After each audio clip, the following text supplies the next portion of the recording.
Good morning students. जॉमनेर PG college की online कक्षाओं में आपका हार्दिक स्वागत है। और कक्षा बीएससी और बीए वाली फाइनल वाली क्लास है, उसकी जो परीक्षाएं हैं बहुत जल्दी शुरू होने जा रही है। उस हिसाब से अपने जो वीडियो चालू किए हैं भारत का ज्योग्राफी में ले रहा हूँ और इसमें आज एक प्रश्न हल करवाऊँगा। क्वेश्चन लिखो, देखो, मानसून से आप क्या समझते हैं? मानसून से आप क्या समझते हैं?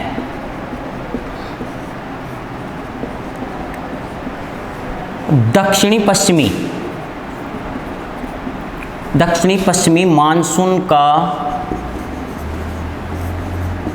विस्तार से वर्णन कीजिए। ये क्वेश्चन है अपना। तो इस हिसाब से जैसे अभी मानसून का समय भी है तो आपको इसको विस्तार से अच्छी तरीके से समझना है। ये क्वेश्चन लिख लो आप, इसको मैं डिटेल से अच्छी तरीके से जो भी 20-25 मिनट आधा घंटा की जो क्लास होगी उसमें पूरा विस्तार से समझाऊंगा और अच्छी तरीके से बढ़िया समझ में आएगा आपके।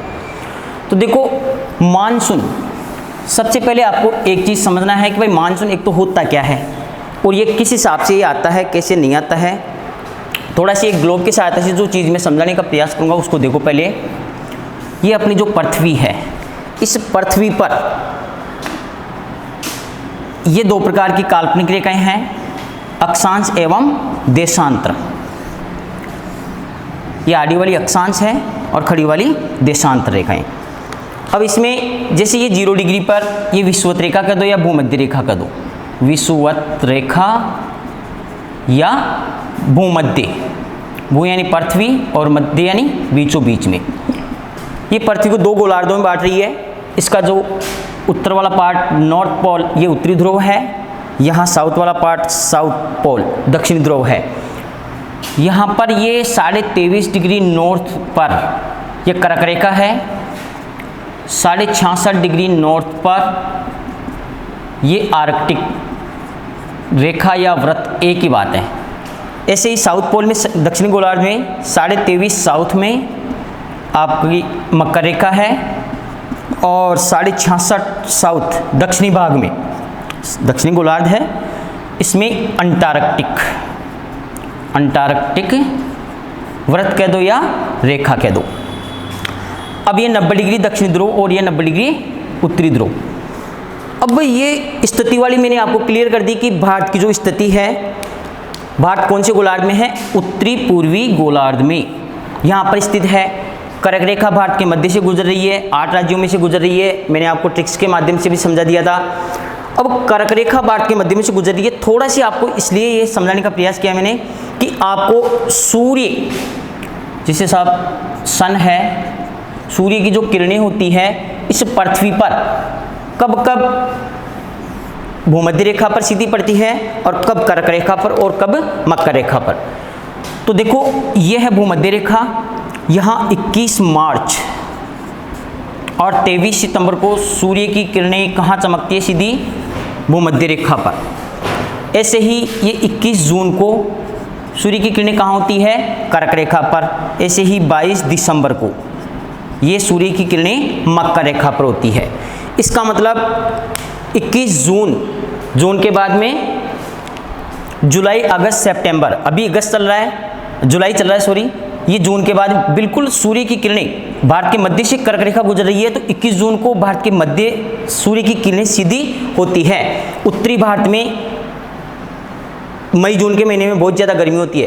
तो पहले आपको ये ध्यान रखना है कि भाई कब कब कौन सी जगह पर सूर्य की किरणें लंबवत सीधी चमकती है। आपको ये याद भी नहीं रहता है तो मैं थोड़ा सी याद करने का प्रयास करवाऊँगा, याद करवाने का। थोड़ी सी एक लाइन याद रख लोगे आप, JUDE, जुड़े मास 12-13, एक लाइन है, जुड़े मास 12-13। इसमें ये जून हो गया, ये दूसरा दिसंबर हो गया, तीसरा मार्च हो गया और चौथा सितंबर हो गया। तो आपको यहाँ कॉमन सब में दो तो सब में लिख देना है। पहले तो ये लाइन याद करनी है, सिर्फ जुड़े मास 12-13, फिर जून, दिसंबर, मार्च, सितंबर, 2 सब में कॉमन लिख देना है। इसके बाद में 1, 2, 1, 3 इनका क्रम याद रखना है। सिर्फ 12-13 का मतलब 1 तो यहाँ उतार दो, 2 यहाँ, फिर 1 यहाँ, फिर 3 यहाँ। तो 21 तो जून कर्क रेखा पर हो गई, 22 दिसंबर मकर रेखा पर हो गई, और मार्च और सितंबर यहाँ सूर्य की किरणें होती हैं 21 मार्च और 23 सितंबर। तो इसका ये क्रम ये चलता रहता है। सूर्य 6 महीने उत्तरायण रहता है, 6 माह है, और 6 माह है दक्षिणायन। तो अभी सूर्य उत्तरायण है, 21 मार्च के बाद में सूर्य की किरणें उत्तरायण हो जाती है। मार्च से अप्रैल, मई, जून 3 महीने का टाइम ये है, जून से जुलाई, अगस्त, सितंबर 3 का ये 6 महीने उत्तरायण रहेगा। अभी सूर्य कहाँ है? उत्तरायण में। उत्तरायण का मतलब होता है सूर्य की किरणें उत्तरी गोलार्ध में चमकती है। और सितंबर बाद में अक्टूबर, नवंबर, दिसंबर, 22 दिसंबर को सूर्य की किरणें लास्ट मकर रेखा तक जाती है, फिर वापस दिसंबर के बाद में कहाँ होती है? 21 मार्च को भूमध्य रेखा पर वापस आ जाती है। इसका मतलब उत्तरी गोलार्ध का सबसे बड़ा दिन तो कौन सा हुआ? 21 जून। और ऐसे ही दक्षिण गोलार्ध का सबसे बड़ा दिन कौन सा हुआ? 22 दिसंबर। अब थोड़ा सा ये ध्यान रखना है आपको, उत्तरी गोलार्ध का जो सबसे बड़ा दिन है 21 जून, वो सबसे छोटा दिन हो जाएगा दक्षिण गोलार्ध का। वैसे ही जैसे दक्षिण गोलार्ध का सबसे बड़ा दिन है 22 दिसंबर, तो ये यहाँ उत्तरी गोलार्ध का सबसे छोटा दिन हो जाएगा। अपन देख भी सकते हैं क्योंकि कर्क रेखा भारत के मध्य से गुजर रही है, तो अपने उत्तरी गोलार्ध में 21 जून सबसे बड़ा दिन होगा और रात सबसे छोटी हो जाएगी। रात सबसे छोटी इसलिए होगी क्योंकि दिन बड़ा है। अब यहाँ पर छोटे छोटे क्वेश्चन भी कई बन रहे हैं, तो आपको ध्यान रखना है उत्तरी गोलार्ध में सबसे बड़ा दिन कौन सा हुआ? 21 जून। दक्षिण गोलार्ध का सबसे बड़ा दिन 22 दिसंबर। तो ये 22 दिसंबर उत्तरी गोलार्ध का सबसे छोटा दिन हो जाएगा। तो सबसे बड़ी रात अगर कौन सी पूछे तो यहाँ उत्तरी गोलार्ध की कौन सी होगी? 22 दिसंबर, क्योंकि यहाँ का ये सबसे छोटा दिन है, तो यहाँ की रात सबसे बड़ी हो जाएगी। एक क्वेश्चन और बन रहा है यहाँ, विश्व में इस पूरी पृथ्वी पर दिन और रात बराबर बराबर कब होते हैं? 12 घंटे का दिन और 12 घंटे की रात। तो ये है 21 मार्च और 23 सितंबर। अभी मैं भारत के मैप में मानसून को समझाऊंगा, किस हिसाब से दक्षिणी पश्चिमी मानसून आता है, पूरे भारत में वर्षा कैसे होती है। तो आपको ये थोड़ा सी डायग्राम आपको याद रखना है। 21 जून को सूर्य की किरणें कहाँ चमकती है? सीधी कर्क रेखा पर। 22 दिसंबर को कहाँ? मकर रेखा पर। और 21 मार्च और 23 सितंबर को भूमध्य रेखा पर सीधी चमकती है। इसीलिए दोनों गोलार्धों में दिन और रात की अवधि बराबर बराबर होती है। अतः अपन कह सकते हैं कि भाई ये जो भारत का मानसून तंत्र है किस हिसाब से आता है, किस हिसाब से नहीं आता है, इसको आपको समझना है। अब देखो, मानसून, मानसून एक अरबी भाषा का मौसम शब्द से बना है, और मानसून से भारत में वर्षा कैसे होती है वो सारा सिस्टम अपन समझेंगे। यहाँ एक छोटा सी मैं मैप बनाऊंगा।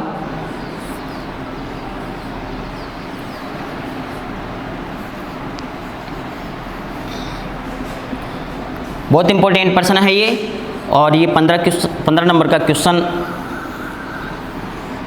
आता है आपके। इसमें बहुत से छोटे छोटे प्रश्न बन रहे हैं। अब देखो, आपको यहाँ समझने का ये थोड़ा प्रयास करोगे आप। ये राजस्थान है अपना, और ये गुजरात आ गया। कर्क रेखा भारत के ये मध्य से हो गई, राजस्थान के दक्षिणी हिस्से से जाती है। ये इधर पश्चिम में, ये पश्चिमी भाग है, ये आपका पूर्वी भाग है। ये मैंने आपको बताया ही था भाई, ये हिमालय है। यहाँ हिमालय, हिमालय पर्वत है। इधर पश्चिम में अरब सागर है। ये पूर्व में बंगाल की खाड़ी है, बे ऑफ बंगाल, बंगाल की खाड़ी, और नीचे हिंद महासागर, हिंद महासागर। देखिए स्टूडेंट्स, अपने को ये देखना है कि मैंने अभी बताया था आपको 21 जून को सूर्य की किरणें कहाँ चमकती है? कर्क रेखा पर। और कर्क रेखा आपको मैंने बता रखा है भारत के 8 राज्यों में से गुजरती है, और राजस्थान के दक्षिणी हिस्से डूंगरपुर, बांसवाड़ा, डूंगरपुर की सीमा को स्पर्श करते हुए और बांसवाड़ा के मध्य से गुजरती है। अब देखो, जून को सूर्य की किरणें कहाँ होगी? संलंबवत कर्क रेखा पर। तो ये जो पश्चिमी भाग है, ये उत्तरी भाग है भारत का। यहाँ उत्तर पश्चिम में पंजाब, राजस्थान, गुजरात, यहाँ जम्मू कश्मीर, इस भाग में ये पश्चिमी मरुस्थल वाला पार्ट है, पश्चिमी मरुस्थल, इस भाग में सूर्य की किरणें सीधी चमकेगी तो मई जून में यहाँ तापमान बहुत ज़्यादा हो जाता है। तापमान क्या हो जाता है? बहुत ज़्यादा। और यहाँ तापमान ज़्यादा होगा तो वायुदाब, तापमान और वायुदाब में विपरीत संबंध होता है। जहाँ का तापमान अधिक होता है वहाँ का वायुदाब न्यून हो जाता है, बिल्कुल कम। वायुदाब क्यों? क्योंकि तापमान अधिक होने से वायु गर्म होगी, गर्म होकर के ऊपर उठ जाएगी, नीचे वाला स्थान रिक्त हो जाएगा, इसलिए यहाँ का वायुदाब क्या हो जाएगा? न्यून हो जाएगा। उत्तरी भारत की अपेक्षा दक्षिण भारत में तापमान कम रहता है, तो यहाँ पर तापमान कम रहने की वजह से वायुदाब उच्च हो जाता है, वायुदाब उच्च हो जाता है। हिंद महासागर वाला है, यहाँ पर जो पानी का वाष्पीकरण होता है, हिंद महासागर में वाष्पीकरण होने से ऊपर पानी ऊपर जाएगा वाष्प के रूप में। ऊपर जाने के बाद में ये संघनन प्रक्रिया द्वारा वापस बादल बनते हैं और हवाएं जो दक्षिण से उत्तर की तरफ चलना प्रारंभ हो जाती है। दक्षिण से उत्तर की तरफ जो ही हवाएं इधर घूमेंगी बादल उनके साथ आएंगे, और जो अपना जो दक्षिणी प्रायद्वीपीय पठार है, दक्षिणी प्रायद्वीपीय पठार, यहाँ आकर के ये बादल टकराते हैं और इस पठारी भाग पर टकराने की वजह से ये मानसून आगे आता है। और यहाँ अपना सबसे दक्षिण में जो केरल और तमिलनाडु राज्य है, यहाँ 1 जून को मानसून प्रवेश करता है। वैसे फिक्स तिथि है 1 से 5, क्योंकि मानसून कभी जल्दी आ जाता है, कभी अभी चल रहा है जुलाई का महीना। तो मानसून इस हिसाब से एक बार और वापस समझो इसको, उत्तर भारत में तापमान ज़्यादा होगा क्योंकि सूर्य की किरणें कहाँ होगी? कर्क रेखा पर, और उत्तर भारत में तापमान ज़्यादा होने की वजह से वायुदाब क्या हो जाएगा? कम। और दक्षिण भारत इधर हिंद महासागर, यहाँ पर जो वायुदाब क्या है? तापमान यहाँ की अपेक्षा अधिक रहने की वजह से, यहाँ की अपेक्षा कम रहने की वजह से वायुदाब ज़्यादा हो जाता है। वायुदाब और तापमान में विपरीत संबंध होता है। जहाँ का तापमान अधिक होता है वहाँ का वायुदाब न्यून हो जाता है, और जहाँ का तापमान कम होता है वहाँ का वायुदाब उच्च हो जाता है। ऐसे ही ये बादल आगे आएंगे और प्रायद्वीपीय पठार से टकराएंगे और यहाँ ये 2 भागों में शाखाएं बढ़ जाती है। और ये भारत में जो प्रवेश करेगा ये दिशा है दक्षिण और ये दिशा है पश्चिम। ये कौन सी है? पश्चिम। यहाँ केरल से प्रवेश करता है, इसीलिए इस मानसून को दक्षिणी पश्चिमी मानसून के नाम से जाना जाता है। कौन से मानसून के नाम से? दक्षिणी पश्चिमी मानसून। अब देखो ये दक्षिणी पश्चिम से प्रवेश किया, इसलिए इस मानसून को किस नाम से जाना गया? दक्षिणी पश्चिमी मानसून के। क्योंकि मैंने क्वेश्चन जो लिखाया था मानसून क्या है और दक्षिणी पश्चिमी मानसून को विस्तार से समझाइए। अब 1 से 5 जून को प्रवेश केरल से किया, यहाँ से प्रवेश करने के बाद ये 2 शाखाओं में बट गया। एक तो इसको बोलते हैं अरब सागर वाली शाखा, अरब सागर वाली शाखा, और इधर वाली जो शाखा जाएगी इसको बोलते हैं बंगाल की खाड़ी वाली शाखा। ये 2 शाखाओं में बट गया। अब देखो यहाँ पर है पश्चिमी घाट पर्वत, इसको सह्याद्री के नाम से जाना जाता है। इसको पश्चिमी घाट बोलते हैं और इसको पूर्वी घाट, पूर्वी घाट। ये 2 शाखाओं में बट गया। ये मानसून आगे आएगा और जून के बाद में जुलाई, अगस्त, सितंबर 3 महीने और मध्य अक्टूबर, यहाँ मध्य अक्टूबर तक, क्योंकि जो सितंबर को 23 सितंबर को सूर्य की किरणें मैंने कहाँ बताई थी? ये बताई थी भूमध्य रेखा पर। सूर्य धीरे धीरे 23 सितंबर के बाद दक्षिणी गोलार्ध की ओर, दक्षिणायन की ओर प्रवेश करता है। वापस उत्तरी गोलार्ध में तापमान कम हो जाएगा और दक्षिणी गोलार्ध में तापमान बढ़ेगा। तो जैसे ही उत्तरी भाग में तापमान कम होगा सितंबर, मध्य अक्टूबर के बाद में तापमान कम होने की वजह से क्या होगा? वायुदाब ज़्यादा हो जाएगा, और दक्षिणी भाग में तापमान ज़्यादा हो जाएगा तो वायुदाब कम हो जाएगा, तो हवाएं वापस घूमना प्रारंभ कर देती है। 3-4 महीने तक ये दक्षिणी पश्चिम मानसून अच्छी बरसात करता है। इधर बंगाल की खाड़ी वाली शाखा आगे जा करके यहाँ पर देखो ये हिमालय पर्वत है, और यहाँ पर ये मेघालय, मेघालय की राजधानी शिलोंग, यहाँ पर गारो, खासी और जयंतियाँ ये पहाड़ियाँ हैं। और यहाँ पर इन पहाड़ियों की जो आकृति है कीपाकार है। कीप देखा है? कीमा। इस हिसाब से कीपाकार होने की वजह से विश्व में सर्वाधिक वर्षा वाला जो स्थान है मौसिनराम है। कौन सा है? मौसिनराम। मैंने आपको पहले बताया भाई छोटे छोटे कई क्वेश्चन होंगे। भारतीय मानसून कब प्रवेश किया, विश्व में सर्वाधिक वर्षा वाला स्थान मोसिनराम, पहले चेरापूंजी था, चेरापूंजी ये भी मेघालय में था, लेकिन इसके पास में ये मोसिनराम भी यहीं पर गारो खासी जयंतियों पर ये पहाड़ियाँ हैं। और यहाँ विश्व में सर्वाधिक वर्षा इसलिए होती है क्योंकि इन पहाड़ियों की जो आकृति होती है कैसी है, कीपाकार, कीप यानी कीमा होता ना, वैसे ऐसी आकृति होने की वजह से पूरा का पूरा मानसून जाकर के वहीं पर एक जगह बंगाल की खाड़ी वाला बहुत ज़्यादा बरसात करता है। अब देखो जैसे कहते हैं ना अपन मेहमान आता है तो वापस भी जाता है, तो ये जो मानसून भारत में आया मध्य अक्टूबर के बाद में सितंबर को सूर्य की किरणें जो ही दक्षिणायन होगी वैसे ही वापस मानसून, इसको कहते हैं मानसून का प्रत्यावर्तन, मानसून का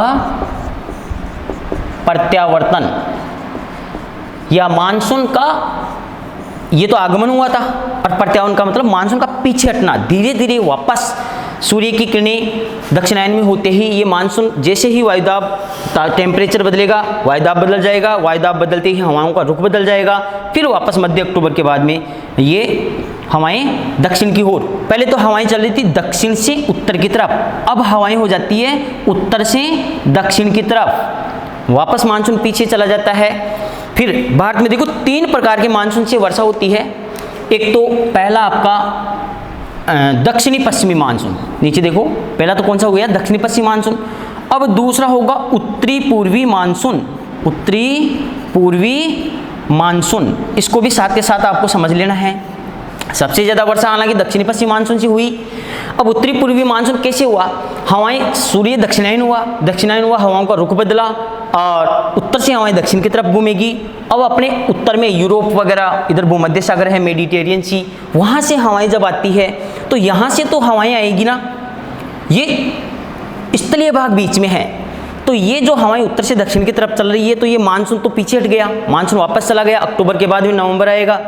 और ये उत्तर से हवाएं आकर के पूर्व में ये है बंगाल की खाड़ी, और बंगाल की खाड़ी से ये हवाएं चलेगी जो समुद्रों से आती है तो उनमें तो नमी होती है, आर्द्रता होती है, लेकिन स्थलीय भागों से जो हवाएं चल रही है वो शुष्क होती है और यहाँ इनमें नमी नहीं होती है। ये बंगाल की खाड़ी से क्या करेगी, नमी प्राप्त करेगी। और नवंबर में ये एकमात्र राज्य है भारत का तमिलनाडु, कौन सा राज्य है, तमिलनाडु, यहाँ पर आकर के वर्षा करती है। तो आपसे पूछा जा सकता है एकमात्र राज्य भारत का जिसमें उत्तरी पूर्वी मानसून से वर्षा होती है, कौन सा है, तमिलनाडु।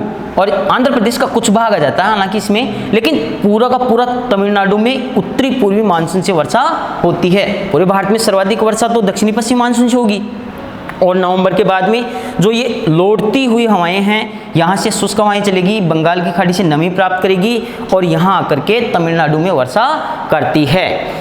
अब देखो, अब जैसे हवाएं वैसे ही चल रही है उत्तर से दक्षिण की तरफ, ये नवंबर दिसंबर में वर्षा हो गई।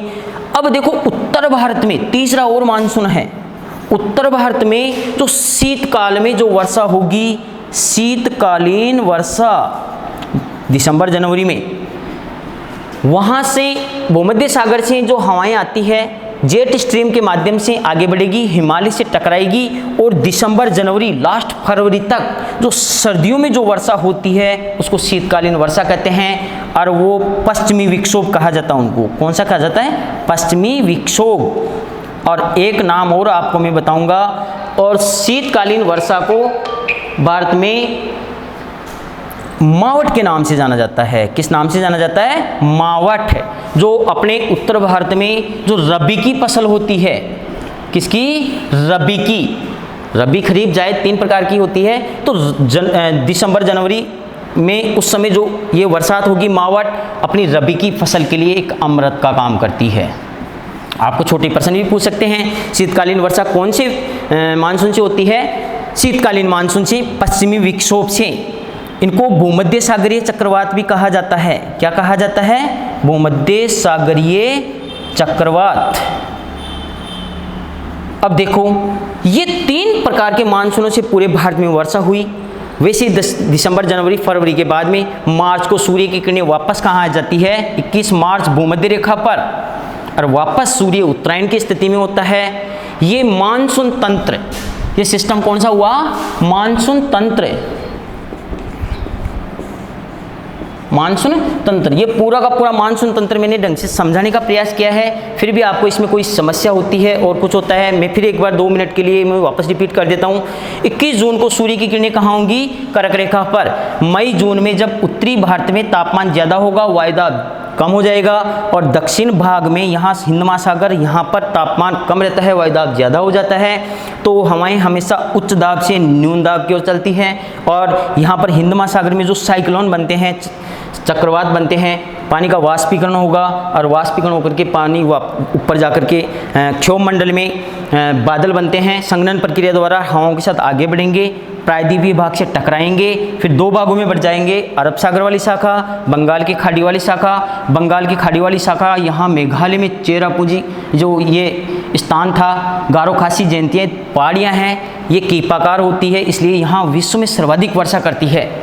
अरब सागर वाली शाखा आगे आती है, फिर अपने राजस्थान में भी ये मतलब लास्ट जुलाई तक जा कर के पूरे भारत में ये मानसून फैल जाता है। जुलाई के बाद में अगस्त, सितंबर, मध्य अक्टूबर तक पूरे भारत में वर्षा होती है, और अक्टूबर के बाद में सूर्य दक्षिणायन होने से वापस इन पवनों का रुख बदलेगा, मानसून वापस पीछे हटेगा। मानसून आया और मानसून 3-4 महीने तक बरसात की, फिर ये उत्तरी पूर्वी मानसून मैंने समझाया, हवाओं का रुख बदलेगा। ये हवाएं स्थलीय भागों से चढ़ने की वजह से शुष्क होती है, नमी नहीं होती है इनमें। ये बंगाल की खाड़ी से पानी नमी की मात्रा प्राप्त करती है, और भारत का एकमात्र राज्य है तमिलनाडु, यहाँ वर्षा करती है। तो इसमें इंपॉर्टेंट प्रश्न यही पूछते हैं कि उत्तरी पूर्वी मानसून से भारत के एकमात्र राज्य में कौन से में वर्षा होती है? तमिलनाडु में। और ये मानसून चला गया, इसके बाद में जो भूमध्य सागरीय चक्रवात हैं सर्दियों में अपने आते हैं, और उत्तर भारत में जो शीतकालीन वर्षा होती है उसको अपन माउट कहते हैं। ये कौन से चक्रवातों से हुई? भूमध्य सागरीय चक्रवातों से, या इसको अपन कह सकते हैं पश्चिमी विक्षोभ। ऐसे पूरे भारत में ये पूरा मानसून सिस्टम चलता है और वर्षा होती है। अब देखो इस वीडियो में मैंने इस प्रश्न को समझाने का प्रयास किया है, भाई मानसून क्या है, और दक्षिणी पश्चिमी मानसून को विस्तार से समझाइए। कोई चीज़ समझ में नहीं आती आप बता सकते हो। ठीक है, आज इतना ही।